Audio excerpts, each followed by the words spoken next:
Hello, dear children. Today I welcome you all in English class, and where we are going to start sixth poem of your syllabus, Amanda, by Robin Callan. First of all, dear children, I'll tell you about the poet of this poem. Robin M.C.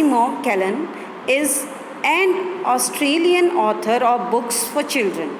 She writes children's and young adults fiction. Some of her famous books are Hating, Alison, Ashley, People Might Hear You, etc.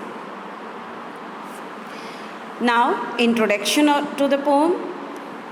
Robin Callan has expressed the views of a little girl, Amanda, who is constantly pointed out by her mother for making mistakes.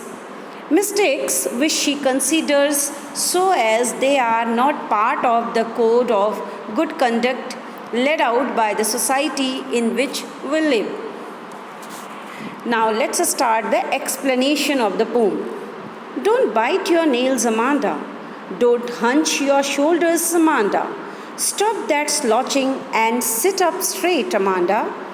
There is a languid amaranth sea, where the sole inhabitant is me, a mermaid drifting blissfully.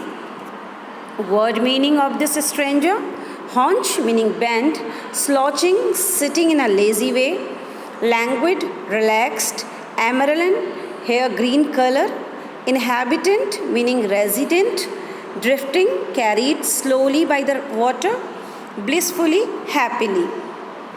The poet is describing Amanda, a little girl who is always pointed by her mother for her mistakes and how she imagines her life to be.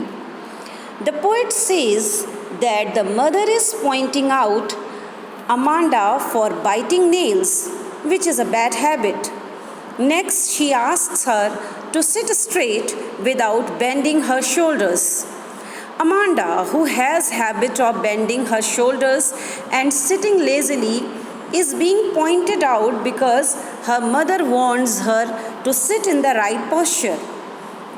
At this point of time, when she is being scolded by her mother, she imagines herself to be in a deep green sea. She says that she wants to be the only resident of this beautiful green sea. She imagines herself like a mermaid who is alone there and lends her life in a very relaxing way. She says that she wants to be carried away by the current of water and feel the relaxing environment there. Now, dear children, we will talk about the literary devices present over here. Anaphora is present here. What is anaphora? Anaphora is the repeated use of a word at the start of two or more lines. Don't bite, don't hunch. So don't. First stanza begin with these two don'ts. You can see don't bite, don't hunch. So this figure of speech is called anaphora. Another one is assonance. Use of vowel sound O.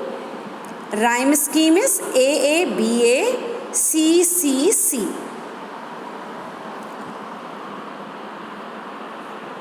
Metaphor is used here. What is metaphor? Use of word emerald sea for green color of sea being similar to the color of emerald. Metaphor is a figure of speech where things are compared. There is a languid emerald. So here metaphor is used because the green sea is compared with emerald, that is a gem. Repetition is also used here.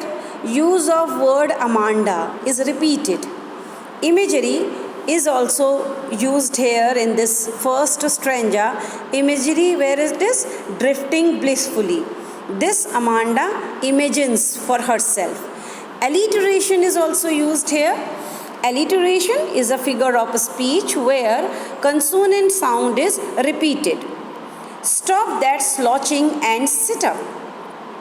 straight. So S sound is being repeated at the start of closely placed words. Allusion is also used. Mermaid is a well-known imagery creature. Did you finish your homework, Amanda? Did you tidy your room, Amanda? I thought I told you to clean your shoes. Amanda, I'm an orphan roaming the street. I pattern soft dust with my hushed bare feet. The silence is golden, the freedom is sweet. Word meaning is orphan, a child whose parents are dead. Hushed meaning quiet and still place. Here the poet says that Amanda's mother is inquiring her about whether she has done her homework or not. And then she asks her whether she has cleaned her room or not. Moreover, she is also reminded to clean her shoes. So, here we can see that the mother is constantly asking her questions regarding her homework being done or not, or whether she had cleaned up her room and shoes or not. But on the other hand, while Amanda is listening to her mother's instruction, she imagines herself to be an orphan who is roaming in the streets. This means that she imagines if she would have been without parents, she would have walked freely in the streets. She would have drawn designs on the soft dust with her uncovered feet. Very quietly. So we can see that she thinks opposite to her mother, like every child. Her mother wants her to keep everything neat and clean, but Amanda wants to play in dust with her bare feet. Moreover, she is so fed up of these constant instructions from her mother that she says, silence is golden, which means that silence is very crucial and precious. She further says that freedom is sweet. This means she never feels free when she is with her mother. Now, dear children, literary devices used here. Anaphora is again repeated use of a word at start of two or more lines. Did you finish? Did you tidy? So the lines starts with did, the same word. Rhyme scheme is A-A-D-A-E-E-E. Assonance is also used here. Vowel sound wo, o, thought, told, you, your, shoes. Repetition is again, the word Amanda is again and again used. Metaphor, silence is golden. Silence is said to be glorious like golden color. Freedom is sweet. Freedom is said to be sweet in taste.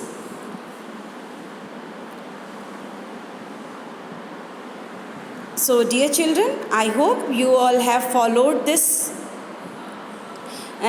two stanzas. We will continue the next one in the next video. Thank you, dear children.